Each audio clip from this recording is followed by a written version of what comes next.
जी हाँ दोस्तों, रितेश पांडे का हुआ कार एक्सीडेंट जिसमें मरते मरते बचे रितेश पांडे।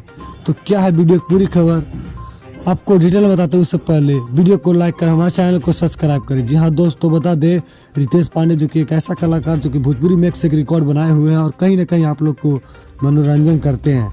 डेली एक से गाना लाते हैं ताकि आप लोग को मनोरंजन हो सके, जो कि आप लोग के दुआ से आज रितेश पांडे जो कि आप लोग के बीच खड़े हैं। जी हाँ दोस्तों, बता दें जो कि ये बनारस से पटना की ओर आ रहे थे अपने कार में, वहाँ पे बीच हाईवे पे ही हो चुका है इनका कार एक्सीडेंट। जी हाँ दोस्तों, जिसमें 4 लोग बैठे हुए थे और 4 लोग अभी बताया जा रहा है कि सुरक्षित है। और गाड़ी फॉर्च्यूनर था जो कि पूरी तरह से क्षतिग्रस्त हो चुका है और कहीं ना कहीं पूरा शो उनका खराब हो गया गाड़ी का। जबकि रितेश पांडे का कुछ नहीं हुआ और इसमें बैठे हुए लोगों को भी अभी तक बताया जा रहा है कि उनको कुछ भी नहीं हुआ।